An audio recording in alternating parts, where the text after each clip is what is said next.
Aku emang dari kelas 10 itu udah bener-bener belajar dengan giat gitu Kak. Dan aku tuh pakai metode 50% belajar di kelas, 50% belajar di luar. Mau masuk UGM kan aku tuh kayak gak percaya diri gitu dulu tuh. Dimana banyak stigma bahwa yang masuk UGM itu adalah orang-orang yang memiliki banyak uang kayak gitu. Tapi aku percaya gitu sama diriku. Karena aku kan lahir dan besar dari keluarga petani gitu Kak. Halo kawan UGM. Hai kawan UGM. Kita berjumpa lagi di UGM Podcast. Yes, betul sekali. Kemarin kita udah bahas seru-seruan ya di awal tahun. Kita kedatangan tamu spesial lagi kali ini, Kak Astri. Nah, kemarin tuh waktu briefing, aku tuh dikasih tahu kalau di episode kemarin kan kita ngobrolin tentang gimana caranya masuk UGM. Yes. Dengan easy peasy. Yes. Kali ini lebih gokil lagi, Dit. Yes. Karena katanya gimana sih caranya masuk UGM dengan mudah tanpa tes? Ya. Masuk UGM aja udah sulit tahu. Ya, kemarin sih katanya yang kemarin itu karena bermodalkan foto pakai jasa Mamat Raja udah masuk gitu ya. Okay. Nah, yang sekarang ini kayaknya agak effort sedikit gitu. Tapi effortnya kayak gimana mungkin kita langsung bahas aja. Kita udah kedatangan tamu spesial nih dari FIB. Oh iya. Jauh-jauh datang dari FIB ke Gedung Pusat ada Mas Denny Sumargo. Guys, Denny aja Kak. Denny aja Kak. Iya. Oke. Matik lu, Denny. Nggak apa-apa. Kamu jauh-jauh dari FIB. Kirain dari Cianjur. Iya, aku Kirain sebenarnya dari Cianjur kemarin baru datang ke Jogja lagi. Oke, apa sih Gi? Kamu angkatan berapa sih, Denny? Aku angkatan 2023, baru maba. Oh, baru maba. kemarin PPSMB berarti ya? Iya, baru kemarin masih hangat banget gitu rasanya juga. Dapat warna apa kemarin? Apanya? Trikoranya? Aku itu warna-warni sih kemarin, tapi kalau capingnya itu warna putih kemarin. Beneran ikut PPSMB nggak? Bingung banget. Ikut dong, aku iya, dapat wes, A sip. juga. Tapi aku penasaran. Kenapa Denny milih UGM? Atau sebelumnya ada pilihan lain nggak selain UGM? Gak ada. Aku tuh pilih UGM itu sebenarnya udah dari SMP gitu, udah kayak ini kayaknya aku kedepannya harus masuk UGM. Wah, Jadi futuristik banget ya. aku udah disiapin gimana caranya masuk jurusan apa. Itu tuh udah dari SMP udah mulai ditata dengan rapi gitu. Berarti kamu nggak persiapan mikirin SMA langsung kuliah gitu? Iya, aku sebenarnya justru kayak aku tuh pengen masuk SMA ini. Orang gue gitu. Orang, aku yang mikir SMP langsung kuliahnya mah iso gitu. Akselerasi dong gitu. Iya. Lanjut. Ya, jadi aku dari SMP kan emang passion gue itu di sastra ya Kak, bahasa dan sastra. Dari SMP aku sering banget lomba puisi kayak gitu. Dan aku sebenarnya dari desa gitu. Dan ke sekolah SMA itu cukup perjuangan banget waktu itu ngurus sendiri karena orang tua aku kan belum bisa juga gitu untuk membantu mengurus kayak gitu. Dan akhirnya satu tujuanku masuk SMA favorit di Cianjur, aku pengen bisa masuk UGM karena dari sana itu masuk top 1000 kan sekolahnya itu kayak gitu. Dan akhirnya dari sana aku bener-bener dengan tekad yang kuat supaya bisa masuk UGM, apapun persiapannya, tantangannya aku lewati kayak gitu. Jadi dari UGM ini banyak banget gitu sebenarnya mimpi-mimpiku dari dulu. Dan akhirnya banyak yang terwujud juga di UGM. Kayak gitu. Tapi orang tua kamu mendukung ya? Kan biasanya yang dari jauh kan nggak usah jauh-jauh kuliahnya di Daerah asal aja gitu. Ya. Kamu didukung sama orang tua? Ya, orang tuaku sangat-sangat mendukung sekali ya. Mau aku kuliah di mana gitu, beliau tuh sangat support terus. Dan ada sedikit cerita, aku ngajak mamaku ke Jogja. Jadi aku tuh dulu pernah ditinggal sama mamaku kerja di luar negeri, mamaku sebagai TKW. Dan akhirnya waktu SD kan aku tuh kayak ngerasa sepi, gak pernah bareng sama mama. Aku masuk sekolah dasar itu diantar sama almarhum bapak. Jadi aku gak pernah diantar sama mama langsung. Dan akhirnya aku punya niatan yang kuat, kalau aku masuk UGM aku harus ajak mamaku ke Jogja. Dan aku sudah 6 bulan sama mamaku di Jogja sekarang. Wih, hebat. Berarti kemarin kamu masuk lewat jalur SNBP. wow, Prestasi berarti? keren. Iya, aku pakai jalur Jalur rapot prestasi berarti ya? kemarin, iya. Terus itu langsung lolos UGM di jurusan Di jurusan Bahasa dan Sastra Indonesia. Itu pilihan pertama kamu? Iya, pilihan pertama. Memang karena dari dulu suka gitu ya? Iya, emang aku udah peka gitu sama jati diriku. Aku seneng banget di sastra nih. Terus mamaku juga pernah bilang gitu, masa kamu mau ngambil jurusan lain? Kan sastra itu yang mengantarkan kamu bisa exchange ke luar negeri, bisa ikut lomba ini kemana-mana. Dan akhirnya aku meyakinkan diriku bisa masuk sastra. Dan ternyata memang bener sekali, aku selama kuliah juga enjoy banget gitu, nggak ada rasa beban apapun. Karena bener-bener hobi yang aku suka itu tersalurkan gitu Kak di jurusan bahasa dan Sesuai sastra ekspektasi Indonesia. lah ya? Iya, Berarti bener bisa banget. dibilang ya? tadi kan kamu cerita kalau kamu masuk UGM itu lewat jalur prestasi. Apa aja emangnya yang pernah kamu torehkan prestasinya selama ini? Banyak sih ya Kak sebenarnya. Gak apa-apa cerita aja. Ya, aku mungkin sedikit cerita nih. Jadi prestasi aku itu kebanyakan dan mayoritasnya itu di bidang sastra. bahasa. Kemudian aku pernah jadi duta bahasa juga di Jawa Barat. Waktu SMA ya berarti ya? Ya, duta bahasa pelajar Jawa Barat. Aku waktu itu juara kedua putra di tahun 2020 waktu kelas 10. Jadi emang aku tuh udah niat banget gitu pengen masuk UGM ke jurusan sastra.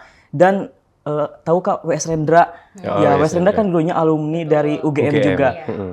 Aku mengidolakan sekali beliau dan aku pengen banget masuk ke jurusan sastra. Dan selama SMA aku dapat juara 1 FLS 2N, lomba baca puisi di tingkat nasional. Tapi itu tuh banyak banget perjuangannya. Aku 3 kali coba. Jadi dari kelas 10 aku belum masuk ke nasional. Kelas 11 aku tetap coba lagi. Dan kelas 12 itu kayak kesempatan terakhir gitu Kak. Gimana aku bisa harus masuk nih ke nasional dan di sana bener-bener berjuang banget. Dan akhirnya aku dapat juara 1 di Provinsi Jawa Barat, lanjut ke nasional dengan banyak sekali persiapan perjuangannya dan akhirnya di nasional itu dapat juara pertama dan itu yang mengantarkan aku bisa masuk ke UGM. Wih, hebat. Berarti pakai itu ya yang juara 1 nasional. Apa tadi? Puisi. FLS 2N. FLS 2N baca puisi, Baca iya. puisi, Baca oke. puisi. Berarti kalau kamu bisa baca puisi, puisi dong sekarang. Waduh, puisi apa ya ini?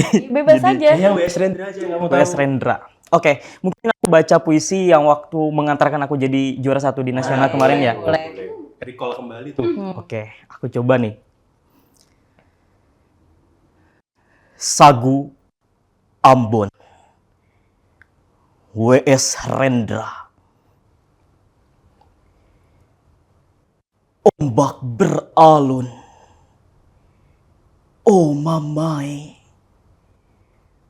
Pohon-pohon pala di bukit sakit. Burung-burung nuri menjerit. Daripada membakar masjid, daripada membakar gereja, lebih baik kita bakar sagu saja. Itu cuplikannya. Aduh, ini ya pantas juara 1. Iya. Bahaya tanya. Beberapa detik kemudian langsung bertransformasi. Gitu. Iya. Tapi aku kalau keinget kayak gitu inget Pak WR sih. Ya enggak, lanjut. Iya, kemudian Jangan di zoom ya, aku yang ngomong gitu. By the way, so far idolanya masih BR Rendra atau udah ganti? masih WS Rendra dan aku kemarin bener-bener terharu banget dapat kesempatan baca puisi sama rektor di UGM ya, gitu. Kirakatan kemarin. Iya, Kirakatan kemarin yang malam sastra WS Rendra. Oh iya, benar Desember itu ya. Aku kemarin bisa ketemu sama istrinya WS Rendra, sama keluarganya gitu dan para sastrawan di Jogja. Itu bener-bener kayak kesempatan emas banget dan yang dulu aku impikan akhirnya bisa terwujud juga gitu. Keren sih, karena judulnya memang refleksi WS Rendra ya. Iya, refleksi WS Rendra kemarin. Kamu dulu SMA mana sih? Aku dari SMA 1 Cianjur, Jawa Barat. Di sana nggak ada uncian gitu, Universitas Cianjur. Di sana ada universitas swasta sih, Kak. Iya. Berarti kalau misalnya paling deket negeri Ke Bandung, Bandung ya? iya ke Bandung. Bandung sih. Bandung juga banyak sih, ITB ada, Unpad ada kali ya. Banyak, iya. kamu kan waktu masuk itu pakai jalur prestasi ya? Iya. Berarti kamu benar-benar mempersiapkan itu. Mungkin kamu bisa cerita sama teman-teman yang mungkin barangkali masih ada di kelas 1 atau 2 SMA biar dia bisa ngikutin jejak kamu juga. Apa sih persiapannya gitu? Iya, kalau aku dari kelas 10 emang benar-benar dipersiapkan ya. Kan SNBP itu seleksi nasional berdasarkan prestasi. Jadi kita harus unggul di nilai rapot, kemudian di prestasi akademik atau non-akademiknya. Nah, untuk di nilai rapot, aku emang dari kelas 10 itu udah benar-benar belajar dengan giat gitu, Kak. Dan aku tuh pakai metode 50% belajar di kelas, 50% belajar di luar. Yaitu belajar di luar tuh dari lomba-lomba kayak gitu. Nah, karena dari lomba-lomba yang nggak ada di kelas kan kita bisa dapetin nih pengalaman-pengalaman barunya. Dan dari sana akhirnya aku seneng banget di mata pelajaran bahasa Indonesia nih yang jadi nilai unggul terus di sana tuh. Karena aku masuk jurusan IPS kan, Kak. Dan ketika kelas 12 akhirnya aku dapat eligible pertama di sekolah itu. Jadi ranking umum pertama gitu. Itu seneng banget gitu. Aku tuh gak pernah dapat ranking 1 gitu dari SMP tuh. Jadi aku dapat ranking pertama tuh ketika masuk SMA dari kelas 10 sampai kelas 12. Itu bener-bener hal yang sangat disyukuri gitu, Kak.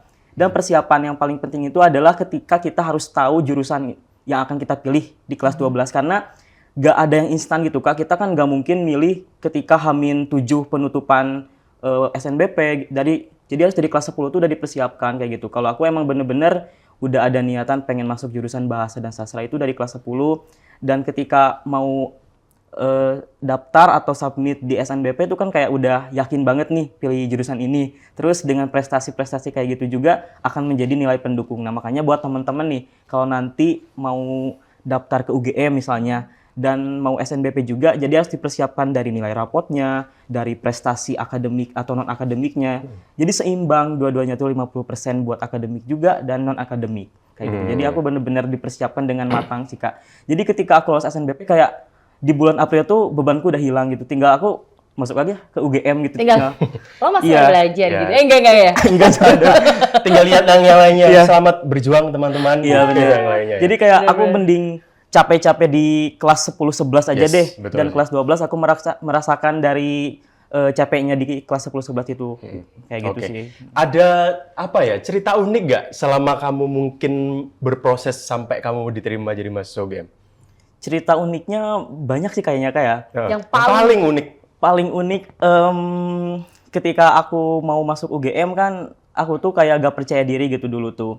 Dimana banyak stigma bahwa yang masuk UGM itu adalah orang-orang yang memiliki banyak uang kayak gitu. Tapi aku percaya gitu sama diriku. Karena aku kan lahir dan besar dari keluarga petani gitu, Kak. Itu tuh menjadi sebuah tantangan bahwa stigma di daerahku itu gak boleh atau jarang banget sekolah yang sampai tinggi kayak gitu. Tapi di sana aku bener-bener percaya dan meyakinkan orang tuaku kalau aku tuh bisa. Dan ke UGM itu bisa gratis juga gitu. Dan alhamdulillahnya aku tuh dapat beasiswa juga, Kak, di UGM. Oh, Namanya- sampai selesai? Iya, alhamdulillah. Iya. Tinggal KRS aja besok berarti ya? Iya, tinggal KRS-an. Jadi itu tuh yang jadi pengalaman paling perjuangan aku gitu selama masuk UGM. Aku pengen dapat beasiswa. Namanya itu beasiswa Pendidikan Indonesia atau skema beasiswa Indonesia Maju. Jadi dari prestasi puisi itu tuh yang mengantarkan aku juga dapat beasiswa ini tuh. pantes ya. Iya. Iya. Secinta itu ya. Terus lanjut. Ya, jadi aku tuh ngerasain apa yang bener-bener aku hobi sampai saat ini tuh bisa mengantarkan aku kemana-mana gitu, Kak. Nah, salah satunya itu puisi, dapat beasiswa di UGM, dan ketika aku dapat beasiswa di UGM juga, itu tuh perjuangannya tuh banyak banget gitu. Semua berkas aku urus sendiri, otodidak, bikin esainya itu. Karena orang tuaku hanya bisa mendukung dan support gitu. Tapi aku bener-bener yakin sama mimpiku. Kadang aku juga kalau malam tuh kenapa ya harus berjuang sendiri gitu. Aku ngerasain dari nol banget perjuangan sampai saat ini atau di detik ini itu. Tetapi semuanya itu bener-bener ada makna luar biasa, dan alhamdulillahnya aku bisa ngajak mamaku juga. Jadi aku kan kontrak ya, Kak, di daerah Berbah itu. Oh, Ya aku kontrak di sana. itu berbah. Oh, Berbah juga ya? Berbah boy. Terus Berbah, boy. Ya aku kontrakan di sana. Awalnya sih aku kayak, ini gimana ya biayanya gitu. Itu kan belum aku lolos beasiswa, tetapi aku masih ada tabungan gitu dulu tuh. Dan aku kontrakan di sana. Waktu 1 bulan udah di Berbah, akhirnya aku dapat beasiswa itu, dan aku mau niat sampai lulus aku mau di sana gitu sama mamaku, karena aku bener-bener sangat menghargai perjuangan mamaku yang dulu pernah menjual cincinnya demi aku ikut study tour ke Jogja. Jadi saat ini aku yang harus ngajak mamaku ke Jogja juga dengan perjuangan kayak gitu. Iya sih. hebat banget. Luar biasa sih. Tepuk tangan lagi guys. Tapi aku setuju sih, maksudnya dari cerita Denny tadi, satu hal yang ditekuni itu bisa membawa banyak keberkahan sih Iya, menurutku. bener. Karena dari puisi, kecintaannya dia dengan puisi dan sastra dari SMP ya, sampai sekarang kuliah, dia pun juga masuk sastra. Tapi kamu ada rencana nggak bahwa UGM bisa juara nasional kaitannya sama puisi? Wih, bisa banget dong. Bisa. Aku udah siap-siap dari sekarang, bahkan persiapan. Ada yang namanya tuh Peksiminas. Peksiminas. Ya, Peksiminas kan itu buat seni-seni mahasiswa nasional ya, Pekan Seni Mahasiswa Nasional. Aku kemarin sempet udah ngobrol juga dengan dosen gitu, bahwa aku pengen banget ikut Peksiminas dibaca puisi, dan aku yakin banget sih bisa juara buat UGM. Wah, keren sih. Bisa sih. Dari awal motivasinya udah luar biasa gitu. Atensinya Ya, pemirsa. pokoknya kalau nanti juara, aku bakal bikin JJ dari video ini di podcast ini. Bener ya? Bener. Nanti kita ya. Siap. Oke. Berarti Denny tuh cukup memberikan pelajaran yang waduh luar biasa banget. Jadi Iya. buat teman-teman semuanya yang punya kesempatan mungkin lebih mudah, lebih enak, manfaatkan sebaik-baiknya ya. Iya, betul, Karena Betul. Denny aja bisa sekuat ini sampai di titik ini. Aduh, macet deh Iya kayak sih. Mario Teguh. Tapi Yuk. tapi kalau Denny nih, mungkin pengalamannya udah banyak dalam artian di bidang sastra. Di UGM aktif organisasi juga nggak? Ya, aku aktif di UKM ya, Kak. Unit Ilmiah Interdisipliner. UPI UGM. Ya, UPI UGM. Penalaran ilmiah ya. Iya. Dulu aku sempat ikut UPI juga. Kenapa saya milih itu? Nah, karena aku kan senang nulis juga nih Kak. Terus aku tuh sebenarnya dari SMP juga gabung di NGO yang volunteer kayak gitu. Oh, gitu. Sering riset. Aku pernah jadi perwakilan juga Indonesia di Children Network Internasional gitu. Dan sebenarnya aku tuh emang seneng ke sosial kayak gitu. Makanya aku gabung di penelitian itu buat kayak nama-nama pengalaman juga sebagai anak sastra gitu. Yang seneng nulis. Jadi bisa tercurahkan lah tulisan-tulisannya lewat penelitian kayak gitu. Terus aku ikut juga PKM kemarin aku baru ikut juga nih. Oh gitu, yang Ya. di Unpad? Enggak, aku PKM yang baru kemarin dibuka loh. Oh, yang gitu. baru di mana? Ya, baru pembukaan itu. Oh, Kamu tadi cerita kayak exchange juga. Ya, aku dulu pernah exchange waktu SMA. SMA. Kemana? Oh, Ke Tokyo, ke Jepang. Oh, Jepang. berapa lama? Selama 6 bulan. 1 semester lah ya. Iya. Wih, keren. Ngapain programnya? Kan tadi kan kamu bawa-bawa kayaknya sastra gitu-gitu. Ya itu bener berkaitan dengan sastra juga. Jadi aku waktu itu kan udah jadi alumni di FLS dan baca puisi. Terus ada pendaftaran buat exchange ke Jepang. Karena sekolahku itu dari dulu tuh emang ada kayak program-program exchange gitu, kerjasama juga. Tapi aku kemarin emang dari luar sekolah gitu daftarnya. Nah, itu tuh tujuannya itu untuk memperkenalkan budaya bahasa Indonesia. Salah satunya di sana belajar kita tuh mengenalkan bahasa Indonesia gitu Kak, kayak BIPA ya, program BIPA kayak gitu. Terus ada puisi dan aku di sana bener-bener kayak sama teman-teman baru dari Jepang itu belajar puisi bahasa Indonesia. Kadang aku ngajarin juga sedikit-sedikit bahasa Sunda karena aku kan dari Sunda ya. Aduh, keren Jadi kayak banget. seneng gitu. Kayak gitu selama belajar di sana tuh. Sunda Empire tetap kemana-mana Iya, ya. Sunda Bagus. Empire. Pimpinannya udah nggak ada ini. Terus di sana juga aku pernah ke University of Tokyo. Itu Oh, iya. aku bener-bener seneng juga gitu di sana bisa banyak pengalaman. Ya, salah satunya belajar budaya. Aku bisa memperkenalkan budaya Indonesia dan aku juga bisa belajar budaya dari Jepang di sana gitu. Waktu itu dari Indonesia berapa orang? Ada 11 orang sama teman-temanku. Enggak satu SMA tapi. Enggak, Oh, beda-beda. campur-campur ya beda-beda. Yang dari SMA kamu ada berapa? Aku doang sendirian. Kamu, jadi kamu perwakilan, Iya, perwakilan. termasuk dari Cianjurnya. Iya, dari Cianjur juga. Bisa bahasa Jepang nggak? Kayaknya aku udah lupa deh, jangan dites deh. Enggak, nanya doang. Dia Tapi takut waktu itu suruh kamu puisi pakai bahasa Jepang kayaknya. kamu 6 bulan kuliah di sastra Indonesia. Iya. Siapa idola kamu selain W.S. Rendra? Idola dari dosen atau dari Enggak, mana nih? kan? Dari sastrawan aja. Taufik Ismail. Oh, Taufik oke. Masih nggak jauh-jauh dari puisi ya? Iya, aku kemarin kan sering ke Jakarta, ada yang perpustakaan Jakarta, ada Jasin ya Kak. Nah aku di sana bener-bener kayak terkesima gitu dengan sastrawan-sastrawan. Kalau Taufik Ismail itu aku emang seneng juga puisinya dari SMP. Jadi aku tuh kenal sastrawan kayak W.S. Rendra, Taufik Ismail itu dari puisi. Terus kemarin kan Taufik Ismail pernah ke Masjid UGM juga waktu ada kayak kasih materi kayak gitu. Jadi pernah ketemu dan seneng banget juga gitu. Kalau penulis, Penulis-penulisnya, maksudnya selain yang nggak puisi. aku seneng ke Terelie. Oh, Terelie. Aku seneng ke novel-novelnya. Ada judulnya tuh Si Anak Pemberani. Aku pernah baca buku itu waktu SMP. Dan itu tuh aku lagi ikut seminar. Terus ada salah satu guru yang mungkin kayak kasihan mungkin ya. Aku tuh kan gak ada uang ya Kak waktu itu. Kayak, kamu mau beli bukan? Katanya. Terus kata aku tuh, iya Bu, tapi lagi gak ada uang gitu. Dan akhirnya guru itu tuh beliin buku itu gitu Kak buat aku.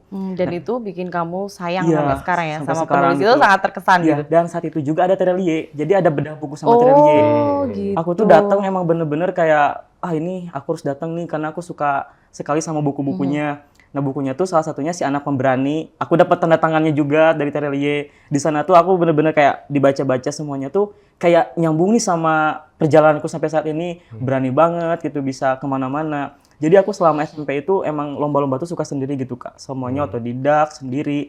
Kayak aku lomba ke Jakarta, ke Bandung itu beraninya tuh sendiri juga gitu. Misal aku kemarin kan waktu SMP pernah lolos juga ada lomba baca puisi W.S. Rendra di Bandung. Aku belum pernah ke Bandung, gimana caranya gitu naik apa dari Cianjur, kayak ngeberaniin diri juga langsung ke Bandung sendiri kayak gitu. Jadi aku udah bener-bener diajarkan mandiri dari SMP dan aku diajarkan mandiri juga dari puisi gitu Kak, sampai saat ini itu. Iya sih, makanya. Kemarin aku juga baru beres show di Jakarta puisi. Iya. Besok bikin ini sendiri bisa Konsisten kali loh dia Iya, berarti ya konsisten dari berarti si dari sastra ya. SMP sampai sekarang masih tetap tentang puisi dan sastra dan kawan-kawannya. Ada nggak literatur atau buku yang pengen kamu beli tapi belum kesampaian?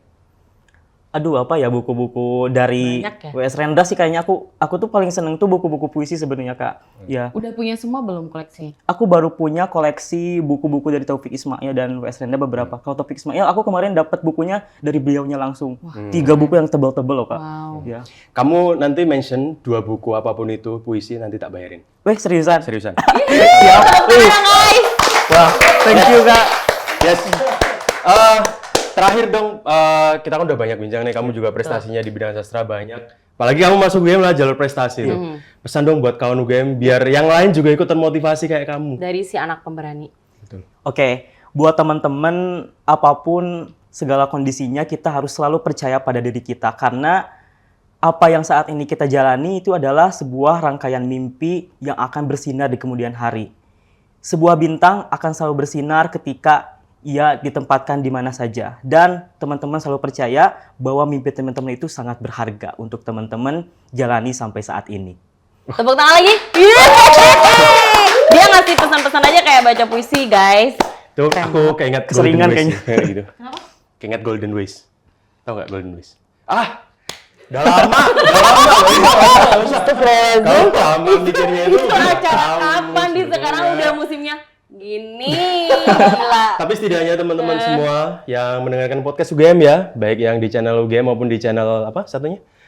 Spotify. Ya, Spotify gitu ya. Gue baru ya cuma channel UGM. Oh iya, maksudnya itu. Adit. Aduh, ya Allah. Astagfirullahaladzim. Ya setidaknya ini cerita dari salah seorang saja yang apa ya, istilahnya bisa Inspiratif. betul inspiratif Keren dan tentunya banget bisa bisa masuk dicontoh UGM. untuk teman-teman semua yang mungkin sekarang masih duduk di bangku SMA, mungkin bisa contoh nih salah satu pejuang SNBP yang sekarang juga sudah luar biasa tentunya. Iya, karena prosesnya panjang dan itu butuh konsistensi kecintaan terhadap Iya. yang disenengin ya, Denny ya. Loyalitas itu juga penting gitu, apalagi kalau sudah mulai suka dengan bidangnya, wah pasti itu apa ya, bisa memberikan banyak keberkahan. Ternyata iya. Yes, betul. Dan thank you banget untuk Denny, untuk kawan UGM juga yang udah mendengarkan podcast kita hari ini. Yes, jangan lupa kalau misalnya teman-teman suka dengan konten kita, jangan lupa untuk di-share, disukai, supaya kita bisa lebih semangat lagi untuk membuat konten-konten yang lebih inspiratif. Betul, dan sampai jumpa di UGM Podcast selanjutnya.